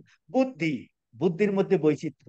বলছে এই এর পিছনে যিনি আছেন, তৎ বিষ্ণু পরমম পদম, সর্বব্যাপী যে তত্ত্ব, তাকে অন্তরাত্মা রূপে বুঝতে হবে। এখন শ্রুতি মাতা কি চাইছে? শ্রুতি আমাদের এই বোধ উৎপন্ন করতে চাইছে। কি বোধ? তোমার অন্তরাত্মাই হলো সেই প্রকৃত স্বরূপ। সেই বোধের উৎপত্তির জন্য কি করছে শ্রুতি মাতা আমাদের? স্থূল থেকে ধীরে ধীরে ধীরে ধীরে, স্থূল থেকে আরম্ভ করে ক্রমশ সূক্ষ্মে যেতে হবে। সূক্ষ্ম থেকে আরো সূক্ষ্মতর, তার থেকে আরো সূক্ষ্মতম, অর্থাৎ কারণ, কার্য থেকে কারণ, কারণ থেকে তার কারণ, তার পরম কারণে নিয়ে পৌঁছে দেবে। এই হলো শ্রুতি। শ্রুতি আমাদের ধীরে ধীরে ধীরে ধীরে কি করবে? স্থূল থেকে শুরু করছে, বলছে এই দেখো তোমার এটা হলো রথ। বলে হ্যাঁ। বলছে এইটাই কি ফাইনাল? মানে না না, এর পিছনে কি কি আছে যন্ত্রপাতি ভালো করে বোঝো। তোমাকে এই সুন্দর উদাহরণ দিয়ে আমি তোমাকে বোঝাচ্ছি যে এটা স্থূল শরীর, এর পিছনে বলছে ইন্দ্রিয়, ইন্দ্রিয়ের পিছনে মন সূক্ষ্ম, মানে সেটা হলো কারণ, আর শরীর হলো কার্য। আবার মন হলো কার্য, বুদ্ধি হলো তার কারণ, আবার বুদ্ধি হলো কার্য। বলছে তারও পিছনে একজন আছে, তাহলে পরম কারণ যিনি, তার কাছে পৌঁছে দেওয়া। তার মানে এইগুলো পরম্পরাতে আসে। তার মানে কি? মূল এক তত্ত্ব আছে, এইটা বলছে। এক তত্ত্বে পৌঁছানোর জন্য এই সাধন বা উপায়গুলো বোঝাচ্ছে। ইন্দ্রিয় থেকে বিষয় সমূহ সূক্ষ্মবোধ, এই পরে এগুলো স্বামীজি, আমি এগুলোর মধ্যে যাব না, এই যে পরে এইগুলো ভালো করে বুঝাচ্ছে। এই যে স্থূল থেকে সূক্ষ্মে যাওয়ার পদ্ধতি বলেছেন 1, 3, 10 থেকে। ইন্দ্রিয়েভ্য পরাহি অর্থা, অর্থে ভস্য পরম মনঃ, মনসস্তু পরা বুদ্ধি, বুদ্ধের আত্মা মহান পরঃ, মহত পরম ভক্তম, অব্যক্তাৎ পুরুষ পরঃ, পুরুষান্ন পরম কিঞ্চিত, সা কাষ্ঠা সা পরাগতি। তাহলে 1, 3, 10 আর 11 কি বললো? ওই দেখো, স্থূল থেকে সূক্ষ্ম, সূক্ষ্ম থেকে আরো সূক্ষ্মতর, তার থেকে আরো সূক্ষ্মতম, একদম চরম কারণে নিয়ে যাবে। অর্থাৎ কার্য থেকে কারণ, তার কারণে, তার কারণে চরম কারণে নিয়ে যাবে। এই হলো পদ্ধতি, এই হলো পদ্ধতি, এইটা বোঝাচ্ছেন। যে কি বলছি, ইন্দ্রিয়ের থেকে বিষয় হলো, ইন্দ্রিয়ের থেকে বিষয় সমূহ হলো, বিষয় মানে কি? ওই যে তন্মাত্রা, সূক্ষ্মভূত, সেটা হলো পর, পর মানে শ্রেষ্ঠ, মানে সূক্ষ্ম, মানে কারণ, সে হলো কারণ। আবার সূক্ষ্মভূত থেকে ইন্দ্রিয়ব্য পরাহার্তা, সূক্ষ্মভূতের থেকে শ্রেষ্ঠকে অর্থ, অর্থ হলো সূক্ষ্মভূত, সূক্ষ্ম অর্থে বস্য পরম মনহা, পর সূক্ষ্ম, কারণ হলো কি মন, আর মনসস্তু মানে মনের থেকে সূক্ষ্ম কি, শ্রেষ্ঠ কি? শ্রেষ্ঠ হলো, সূক্ষ্ম হলো, কারণ হলো বুদ্ধি। আবার বুদ্ধি, বুদ্ধি মানে আমাদের বেষ্টি বুদ্ধি, বেষ্টি বুদ্ধির থেকে আরো শ্রেষ্ঠকে, তার থেকে শ্রেষ্ঠ সূক্ষ্ম হলো মহান আত্মা। মহান আত্মা মানে হিরণ্যগর্ভ। এই দেখুন এটাকে বলে স্টেপ ডাউন। বলছিল বেষ্টির কথা, আমি একজন বেষ্টি, বেষ্টি বলতে বলতে বলতে বলতে সমষ্টিতে চলে গেছে। কারণ কি? বলে এক সময় সমষ্টিতে, যে তত্ত্ব তো একটাই আছে, সমষ্টিতে যেতেই হবে। আপনি বলছে এই জন্য এই স্বামীজি এইগুলো বোঝানোর জন্য বলছে আনসেলফিশনেস ইজ গড, যেই আমাদের নিঃস্বার্থপর হতে বলছে। বলছে যখনই আমি এই নিঃস্বার্থপর হই, তখন আমি ব্যষ্টি থেকে সমষ্টিতে যাই। ব্যষ্টি না, আমি অন্যের সবার জন্য চিন্তা করছি। তো বলছেন যে বুদ্ধি, বুদ্ধি মানে ব্যষ্টি বুদ্ধির পিছনে কে আছে? ব্যষ্টি বুদ্ধির পিছনেই যেতে হবে এই সমষ্টি বুদ্ধি। বুদ্ধিতত্ত্বের উপাদান হলো মহত্তত্ত্ব, সমষ্টি বুদ্ধি। বলছে সমষ্টি বুদ্ধির পিছনে কি আছে? অব্যক্ত। অব্যক্ত মানে, অব্যক্ত মানে যেটা এখনো ব্যক্ত রূপ হয় নাই, যেটাকে বলে অনভিব্যক্ত রূপ। তো এই ধীরে ধীরে ধীরে ধীরে আমাদের কোথায় নিয়ে যাচ্ছে, এই কথা কিন্তু বলেছে যে সূক্ষ্ম থেকে স্থূল, স্থূল জিনিস এসেছে। এইগুলো বোঝানোর তাৎপর্যটা কি? তাৎপর্য হলো যে লাস্টে গিয়ে আমাদের পৌঁছে দেবে কোথায়? পরম তত্ত্বে, পুরুষে। পুরুষের কথা বলেছেন, দেখুন কোথায় পুরুষের কথা বলেছে। এই দেখুন, এই মহাতপ 1:3-11, মহাত পরম অব্যক্তম অব্যক্তাৎ পুরুষ পরহ। বলছে পুরুষের থেকে শ্রেষ্ঠ কিছু আছে নাকি? বলছে না।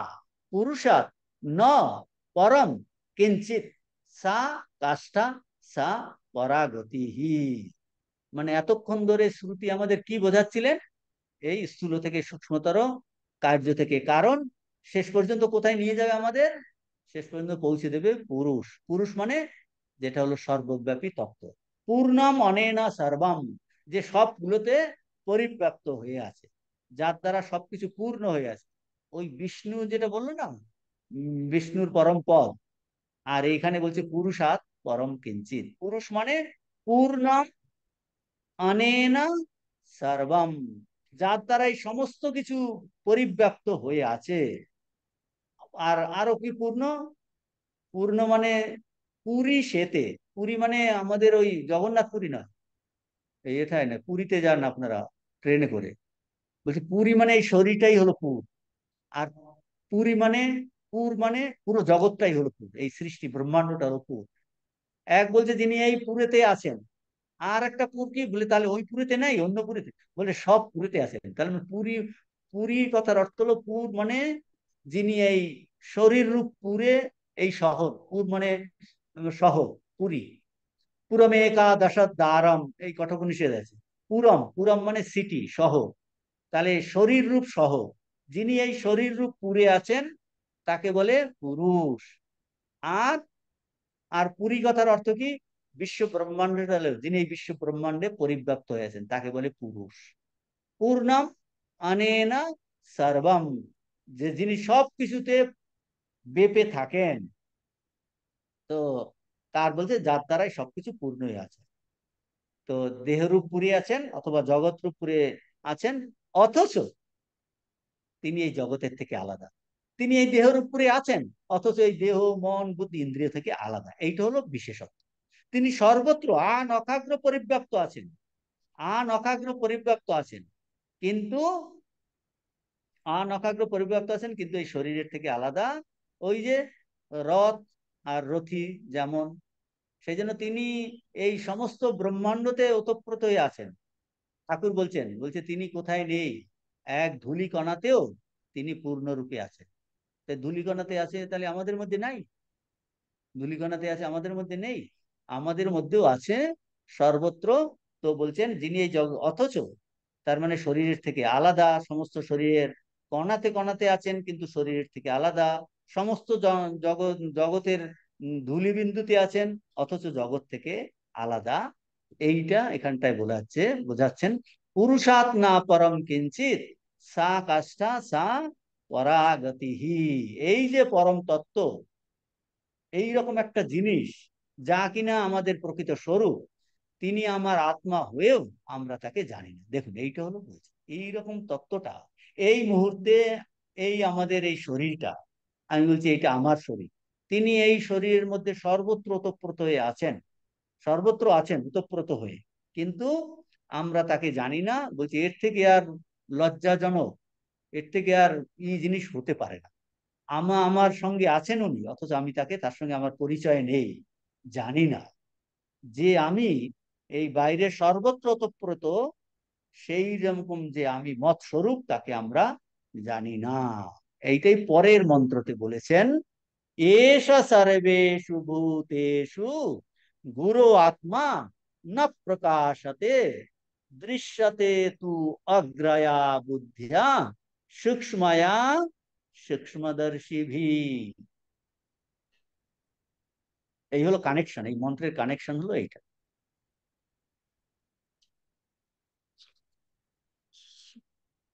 স্বামীজি এইটা বলার পরে এখন দেখেন, এতক্ষণ এই স্বামীজির এই মন্ত্র উল্লেখ করেছেন, এই 177 পৃষ্ঠা দেখুন এখন।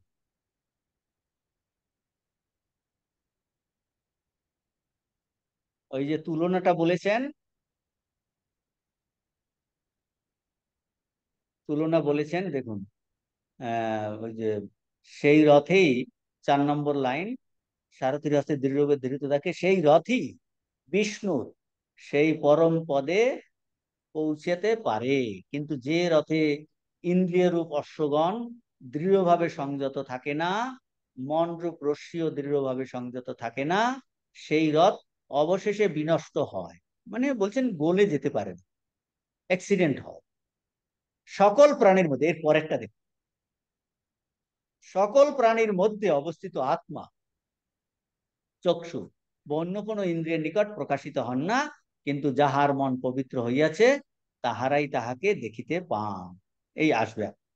তাহলে এই এর এর পরের মন্ত্র স্বামীজি বলে দিয়েছে, পরের মন্ত্রতে ওইগুলো আছে। 12 নম্বরে, 12 নম্বরে আমরা এস সর্বেষু ভূতেষু গুরু আত্মা না প্রকাশতে। তাহলে মন্ত্রের কানেকশনটা কি হলো, যে এই রকম যিনি সর্বত্র ওতপ্রোত হয়ে আছেন, সেই যে আমার স্বরূপ, মত স্বরূপ, তাকে আমরা জানি না, আমাদের তার সঙ্গে পরিচয় নাই। তাহলে কেন? অবিদ্যার দ্বারা আচ্ছন্ন হয়ে আছে। এসা সর্বেষু ভূতেষু গুরু, গুরু মানে একদম মানে গহনে প্রবিষ্ট হয়ে আছে। এই আত্মা কোথায় কোথায় আছে? বলছে ব্রহ্মা থেকে স্তম্ভ তৃণ পর্যন্ত সমস্ত প্রাণীতে, সর্বত্র, সর্বত্র তিনি গুরু। গুরু কথার অর্থ হলো অবিদ্যার দ্বারা আচ্ছন্ন হওয়ায় সবার কাছে প্রকাশিত হচ্ছে না। তাহলে তাকে জানা যাবে না? বলছে না, জানা যাবে, কিন্তু দৃশ্যতে তু অগ্রায়া বুদ্ধিয়া সূক্ষ্মায়া। বলছেন তীক্ষ্ণ একাগ্র বুদ্ধি, অর্থাৎ কিনা তীক্ষ্ণ একাগ্র বুদ্ধি কথার অর্থ কি? শুদ্ধ বুদ্ধি। দেখুন যারা সায়েন্টিস্ট, তাদের কিন্তু তীব্র একাগ্র বুদ্ধি আছে। এই জগদীশ চন্দ্রের জীবনীতে আছে, আহ তিনি তো বাড়িতে উপরে বসে এই প্ল্যান্ট নিয়ে চিন্তা করছিলেন, গভীর ধ্যান, মানে চিন্তা করতে করতে, যারা সায়েন্টিস্ট, তো তার একজন বন্ধু এসেছে তার কাছে। সে এসে বাড়িতে ছাদে উঠেছে, উঠে অনেকক্ষণ দাঁড়িয়ে আছে, কিন্তু জগদীশ চন্দ্র বোস পাশেই বসে আছে, কিন্তু তার দিকে কোনো লক্ষ্য নাই। মানে সে গভীর ভাবে চিন্তা করছে। মানে তার কিন্তু একাগ্র বুদ্ধি, সূক্ষ্ম বুদ্ধি, কারণ এই সায়েন্সের জিনিসগুলো সে সূক্ষ্ম। কিন্তু তাহলে কি তার সে বিশাল সে আত্মজ্ঞানী? বলছে না, এরকম শুধু জগদীশ চন্দ্র বোস না, অনেক বিজ্ঞানী আছে যে তাদের বুদ্ধিটা কিন্তু অত্যন্ত সূক্ষ্ম, একাগ্র, কিন্তু তার মানে এই নয় যে তারা আত্মজ্ঞান লাভ করে ফেলেছেন, এটা তার, তার মানে বুদ্ধি বুঝতে হবে। এখানে সূক্ষ্ম বুদ্ধি কথার অর্থ হলো শুদ্ধ বুদ্ধি। শুদ্ধ বুদ্ধি কথার অর্থ হলো যে বুদ্ধিতে রাগ আর দ্বেষ নাই। রাগ মানে ক্রোধ নয়, রাগ মানে আসক্তি। যে বুদ্ধিতে আমাদের কোনো একটা জিনিসের প্রতি হয় আসক্তি আছে, না হয় বিদ্বেষ আছে। আমি এই জিনিসটা ভালোবাসি, এইটা ভালোবাসি না, একে পছন্দ করি, একে পছন্দ করি না, ওইটা আমার চাই, ওটা আমার চাই না, এই রাগ আর দেশ, এই নিয়েই চলছে মানুষ। তাহলে বলছেন যে দৃশ্যতে তু অগ্রায়া, অগ্রায়া মানে সূক্ষ্ম, অগ্রায়া বুদ্ধিয়া, অগ্রায়া মানে তীক্ষ্ণ একাগ্র বুদ্ধির দ্বারা, অর্থাৎ কিনা যে বুদ্ধি শুদ্ধ, তার দ্বারা তিনি দৃশ্যতে, দৃষ্ট হন। এখন একটা কথা আছে, আমরা প্রশ্ন আসতে পারে, মহারাজ আমাদের তো সেই রকম বুদ্ধি এখন নাই, তাহলে কি হবে? আমার বুদ্ধি তো ওই রকম শুদ্ধ হয়নি, তাহলে তো আর জানাও যাবে না আমাদের শুদ্ধ বুদ্ধিটা তো বকাটে বুদ্ধি, এটা দেখে।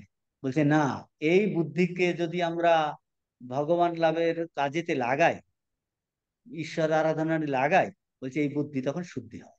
হ্যাঁ, ঠাকুর বলছেন ভক্তিতে মন শুদ্ধ, বুদ্ধি মন শুদ্ধ হয়। যেমন মথুরবাবু, মথুরবাবুর আন্ডারস্ট্যান্ডিং ঠাকুরের সম্পর্কে, ঠাকুরের প্রতি ভক্তি ছিল বলে মথুরবাবুর বুদ্ধি কিন্তু অনেক এরকম শুদ্ধ হয়েছে। ঠাকুরের প্রতি ভক্তিতে সে বুঝতো অনেক জিনিস, অনেক জিনিস বুঝতো। তো বলছেন যদি আমাদের এই যে বুদ্ধিটা আছে, সেই বুদ্ধিকে যদি আত্মজ্ঞান লাভের চেষ্টাতে লাগাই, ভগবান লাভের চেষ্টাতে লাগাই, ইষ্ট দর্শনের কাজে লাগাই, তাহলে কি হবে? বুদ্ধি কিন্তু শুদ্ধ হবে। আর যদি বিষয় ফেলে রাখি, বলছে বুদ্ধিটা কিন্তু অশুদ্ধ হবে, আরো গ্রস হবে, সূক্ষ্ম হবেই না, একাগ্র হবেই না। আর একাগ্র যদি হয়ও, একাগ্র হবে বিষয় চিন্তাতে, একাগ্র হবে। ওই সম্ভবত মণিমল্লিক তো একজন বললো তোমার এর সঙ্গে কথা বলে কোনো নেই, কারণ ও যখন মণিমল্লিক যখন খেত, বলছে তখনও কি যে খাচ্ছে তার ঠিক নেই, ওই ব্যবসার কথা চিন্তা করতো। হ্যাঁ, তাতে তেল দিয়েছে না মশলা দিয়েছে, কি খাচ্ছে তার ঠিক নেই, চিন্তা করছে ওই, চিন্তা করছে ওই। হুম। তো তার কথা বলছেন যে এই ভগবান লাভের চেষ্টাতে, আত্মজ্ঞান লাভের চেষ্টাতে বুদ্ধি শুদ্ধ হয়, সে আত্মস্বরূপ। তারপর ধীরে ধীরে বুদ্ধি কিন্তু আত্মাই হয়ে যায়, যেটা ঠাকুর বলেছেন, শুদ্ধ বুদ্ধি, শুদ্ধ মন আর শুদ্ধ আত্মা এক। দেখুন, এক প্রথমে বললো বুদ্ধিটা হলো আমার থেকে আলাদা, অবিবেকী হতে পারে, বিবেকী হতে পারে, লাস্টে সেই বুদ্ধি শুদ্ধ হতে হতে হতে হতে হতে হতে হতে হতে এমন হয়ে যাবে, ও দেখা যাবে যে আলাদা করে আর বুদ্ধি নাই, বুদ্ধি আত্মস্বরূপ হয়ে গেছে। বলছে এতটা পরিণাম হতে পারে। স্বামীজি এই মন্ত্রের উল্লেখ করেছেন যে সকল প্রাণীর মধ্যে, একটু পরে উল্লেখ করেছেন, এই যে এর পরে একটু পরেই উল্লেখ করেছেন যে সকল প্রাণীর মধ্যে অবস্থিত আত্মা চক্ষু বা কোনো ইন্দ্রিয়ের দ্বারা প্রকাশিত হন না, কিন্তু মন বুদ্ধি যার পবিত্র হয়েছে, তারই তার দ্বারাই কিন্তু এটা দৃষ্ট হয়, তারাই তাকে দেখতে পারে। আমরা অনেকগুলো মন্ত্র আলোচনা করলাম, 133 থেকে 1311-12। প্রশ্ন আছে কারো কিছু? কারো কিছু প্রশ্ন আছে এতক্ষণ যা আলোচনা হলো?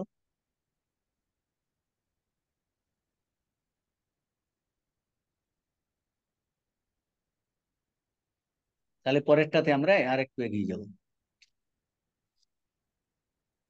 হ্যাঁ, এখন স্বামীজি এই এই মন্ত্রে উল্লেখ করেন যে প্রত্যেক প্রাণীর মধ্যে এষা সর্বেষু ভূতেষু, সর্বেষু ভূতেষু বলেছে, প্রত্যেক প্রাণীর মধ্যে এই যে আত্মা আছেন।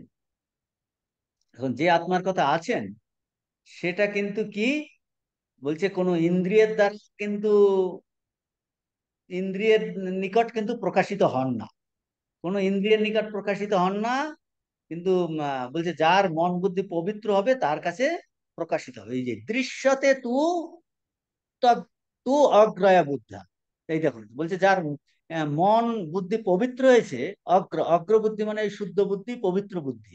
বলছে যার মন বা বুদ্ধি শুদ্ধ পবিত্র হয়েছে, বুদ্ধিয়া সূক্ষ্ময়া সূক্ষ্মদর্শী ভি, তারাই তাকে সেই সূক্ষ্মদর্শীগণ কর্তৃক এই আত্মা কিন্তু দৃষ্ট হন, মানে দেখে, মানে আলাদাভাবে দেখে না।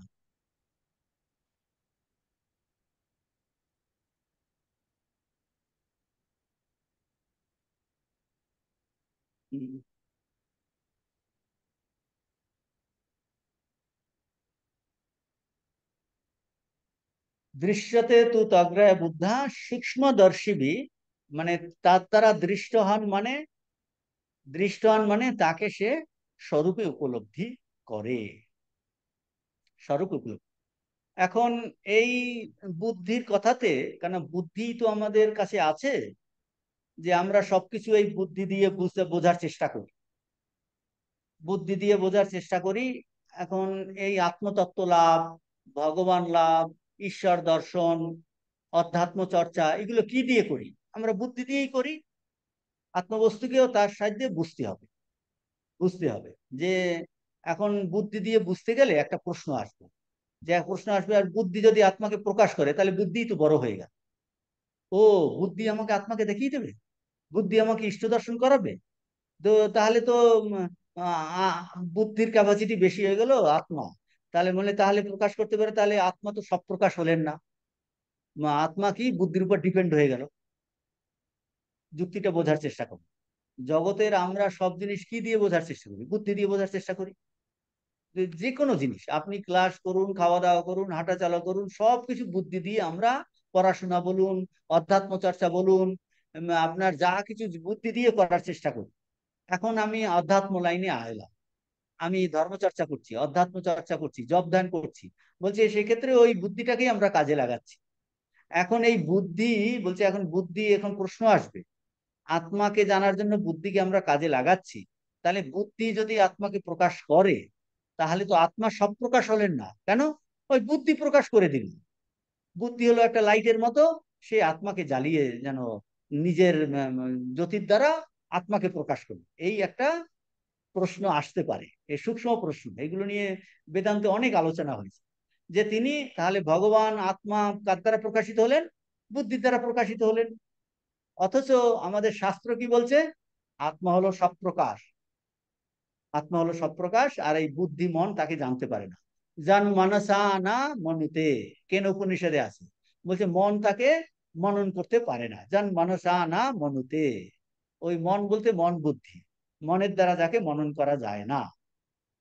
আর মন মানেটা কি? অন্তঃকরণ। আর বুদ্ধি হলো তারই একটা অবস্থা। এটার কমন নাম হলো অন্তঃকরণ। অন্তঃকরণের চারটি ভাগ: মন, বুদ্ধি, চিত্ত, অহংকার। কাজে কমন নাম হলো অন্তঃকরণ। অন্ত মানে ভিতরের করণ। সেই ভিতরের করণের চারটে অবস্থা, একটা অবস্থার নাম হলো বুদ্ধি। এখন এই যে এখানে আত্মা সূক্ষ্ম বুদ্ধির গোচর হন, এইটা যদি সূক্ষ্মায়া সূক্ষ্মদর্শী বলা হয়েছে, তো যে আত্মা শুদ্ধ সূক্ষ্ম বুদ্ধির গোচর হয়, তাহলে তো শ্রুতি নিজের বক্তব্য নিজে বিরোধ করছে কেন? ওই যে বললো যে আত্মাকে মন দ্বারা জানা যায় না, জন মনসা না মনুতে, মনের দ্বারা তাকে মনন করা যায় না। আর এইখানে ঋষি বলছেন বুদ্ধির দ্বারা তিনি দৃষ্ট হন, বুদ্ধির দ্বারা দৃষ্ট হন, ওখানে বললেন বুদ্ধির দ্বারা হবে না, মনের দ্বারা হবে না। তাহলে কন্ট্রাডিকশন হচ্ছে না? জন মন, আরো এই উপনিষদে আসবে, মনসা এব আপ্তব্য, মনের দ্বারাই তাকে পাওয়া যায়, বুদ্ধির দ্বারাই তাকে পাওয়া যায়। আর অন্য উপনিষদে বলছে জন মনসা না মনতে, মনের দ্বারা যাকে মনন করা যায় না তাকে জানা যায় না। এখন এর উদাহরণ কি? উদাহরণ দিয়ে বোঝাচ্ছি। সূর্যকে যদি আপনি দেখতে যান, তাহলে টর্চ লাইট জ্বালাবেন, মোমবাতি জ্বালাবেন, প্রদীপ জ্বালাবেন, হেরিকেন নিয়ে যাবেন?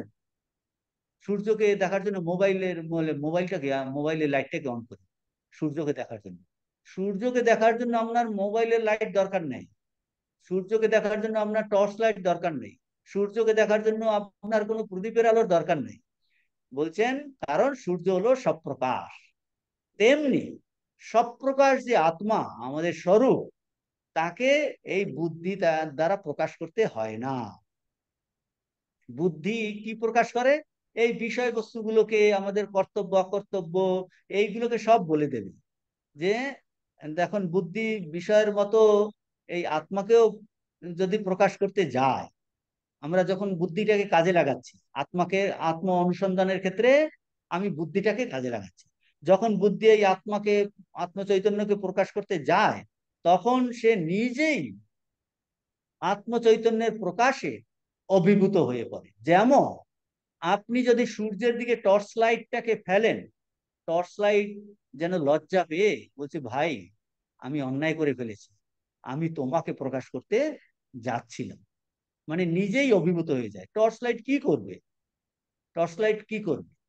তো সেই নিজেই অভিভূত হয়ে যায়। এই উদাহরণটা দিয়ে বোঝানো হচ্ছে, বুদ্ধি যখন আত্মাকে প্রকাশ করতে যাচ্ছে, ধরুন ধীরে ধীরে আমরা বুদ্ধি দিয়ে আত্মাকে বোঝার চেষ্টা করছি, জপ ধ্যান করার চেষ্টা করছি, করে করে আমি ভাবছি কোনো মতে ভগবানকে, ঠাকুরকে ধরে ফেলবো বুদ্ধির দ্বারা, তাই চেষ্টা করছি কিনা?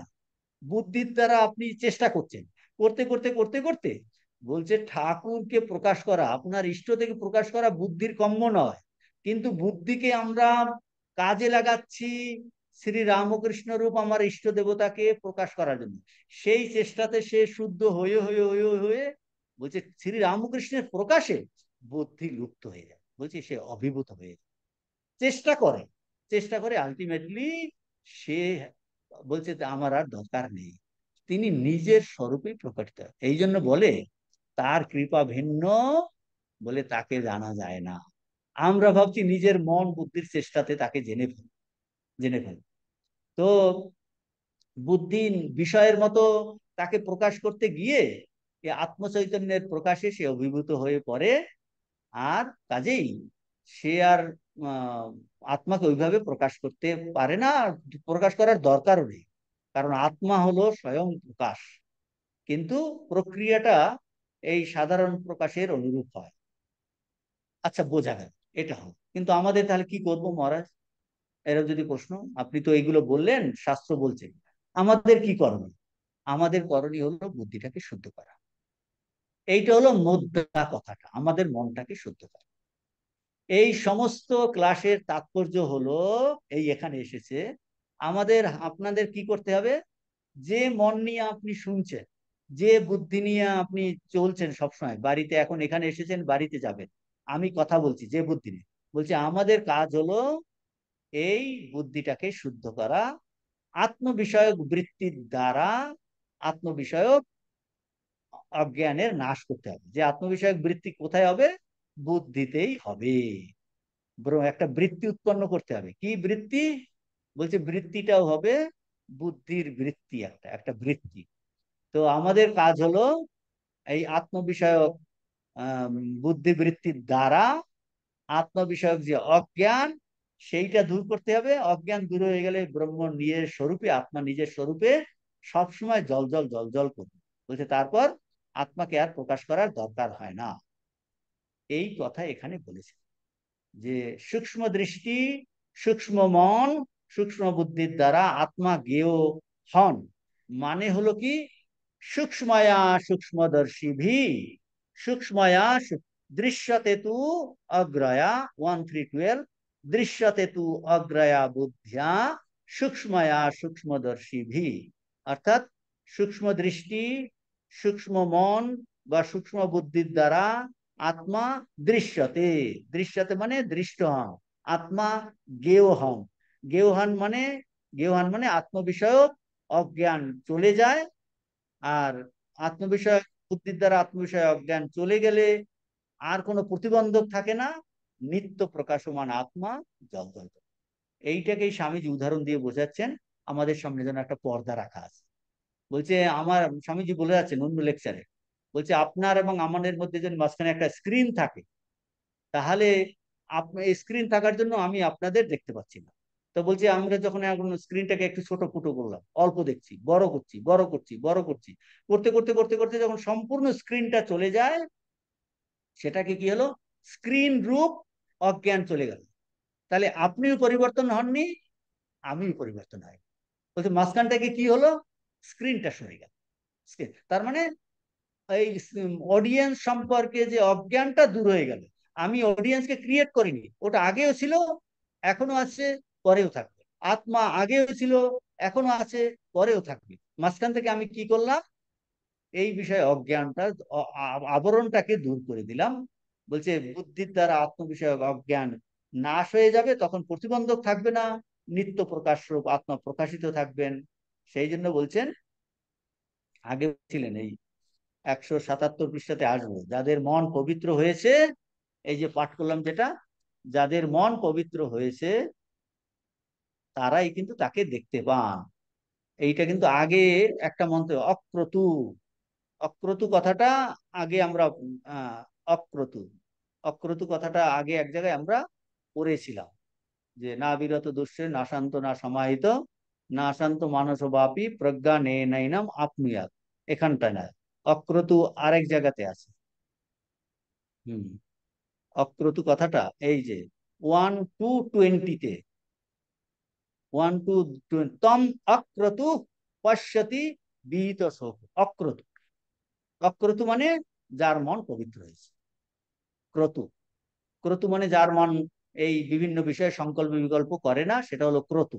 অক্রতু, তম অক্রতু পশ্যতি, পশ্যতি মানে দেখেন, দেখেন মানে অনুভব করেন, তারাই তাকে দেখতে পান। শুদ্ধ বুদ্ধির দ্বারা যাদের আত্মবিষয়ক অজ্ঞান দূর হয়েছে, তারাই তাকে দেখেন মানে অনুভব করেন। আত্মাকে নিজের স্বরূপ বলে জানেন, স্বরূপ বলে জানলে কি হবে সেটা আসবে এখন 1315 আসবে। স্বামীজি ওই যে উত্তিষ্ঠত জাগ্রত 1314 মন্ত্রটা পরে আলোচনা করবেন। এরপরে স্বামীজি আলোচনা করছেন 1315। অশব্দম স্পর্শম আরূপম অব্যয়ম তথা অরসম নিত্যম অগন্ধ বচ্চজাত অনাদি অনন্তম মহতঃ পরম ধ্রুবম নিচায়েতন মৃত্যু মুখাৎ প্রমুচ্যতে। এই মন্ত্র আগামী ক্লাসে আলোচনা হবে। আজকে এই পর্যন্ত। এর পরের মন্ত্র যে শুদ্ধ বুদ্ধির দ্বারা জানে। প্রণাম মহারাজ। বলছি মহারাজ, বলুন। আমাদের বুদ্ধির সোর্সটা কি? কোথা থেকে বুদ্ধিটা কি করে উৎপন্ন হয় মহারাজ? হ্যাঁ, আমাদের বুদ্ধি কোথা, মানে বুদ্ধির সোর্সটা কি? কোথা থেকে বুদ্ধিটা আমাদের উৎপন্ন হয়? কোথা থেকে উৎপন্ন হয়? হ্যাঁ। হ্যাঁ, এটা তো উৎপন্ন সবকিছুই অজ্ঞানেতে হয়।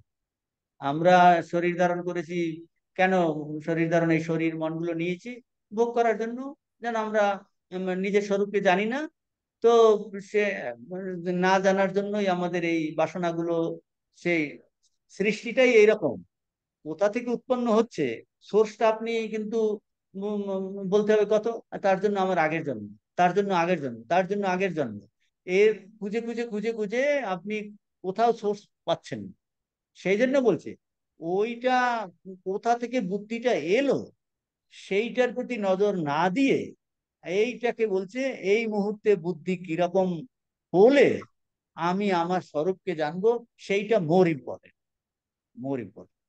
কিন্তু সোর্স যদি আরো বলেন, সবই সৃষ্টির সোর্স কি বলছে যে ওই এক তত্ত্ব থেকে এসেছে। কোথায় বহুত্ব কোথা থেকে এলো? বলছে ওই একের এই প্রজেকশন, প্রজেকশন হলো বহু, এসেছে এক থেকে। এখন আমরা বহুতের মধ্যে থেকে ওই এককে ভুলে গেছি, এককে ভুলে গেছি, বহুত্বের মধ্যে থাকতে থাকতে এককে ভুলে গেছি। মহারাজ, বুদ্ধির সোর্সটা যদি অবক্ত বা শুদ্ধ থেকে হয়, তাহলে অশুদ্ধিটা কোথায় ঢুকলো? অশুদ্ধিতে কোথায় ঢুকলো? অশুদ্ধিতে তো ঢুকে বসে আছে, আমরা অনুভব করছি যে সে তার স্বরূপকে ভুলে গেছে, এক তত্ত্বকে ভুলে গিয়ে বহুত্বের মধ্যে, বহুত্ব মানে কাদার মধ্যে কাদা নিয়ে সে খেলছে আর নিজের দুঃখ জ্বালাতে কষ্ট পাচ্ছে, তাহলে কষ্ট মহারাজ, পাচ্ছে। শুদ্ধ করার একমাত্র রাস্তা হলো ঈশ্বর আরাধনার, আরাধনায় বুদ্ধিকে অর্পণ করা, এই তো? হ্যাঁ, এই বুদ্ধিটাকে শুদ্ধ করার একমাত্র উপায় হলো সে ভক্তির দিক দিয়ে যে ভগবান লাভের জন্য, বুদ্ধিটাকে ভগবান লাভের জন্য চেষ্টা করা, তার জন্য নিঃস্বার্থ হওয়া, তার জপ ধ্যান আরাধনা করা আর ওই অনুযায়ী কাজ করা। আর আত্মজ্ঞান লাভের চেষ্টাতে বুদ্ধিকে যদি ব্যবহার করি, সিনসিয়ারলি করি, চালাকি করে না, সিনসিয়ারলি করি, তাহলে বুদ্ধি শুদ্ধ হবে। মানে বুদ্ধির স্বরূপত সে স্বরূপকে ফিরে পাবে। এই হলো ব্যাপার। মহারাজ, এই, বুদ্ধিটাই হলো মেন। বুদ্ধিটা যদি ঠিক হয়ে গেল, তাহলে সমস্ত বাকিটাই হ্যাঁ, বুদ্ধিটা ঠিক হয়ে গেলে সব ঠিক হয়ে গেল। তাহলে আমাদের এই স্বাস্থ্য চর্চার উদ্দেশ্য হলো সেই বুদ্ধিটাকে, সমস্ত কিছু উদ্দেশ্য হলো বুদ্ধি বা মনকে শুদ্ধ বা পবিত্র করা। এটা ঠিক হয়ে গেলেই সব ঠিক হয়ে যাবে। এটা ঠিক। আজকে এখানে শেষ করছি। ওম শান্তি শান্তি শান্তি। হরে ওম তৎসৎ। শ্রীরাম কৃষ্ণার্পণমস্তু।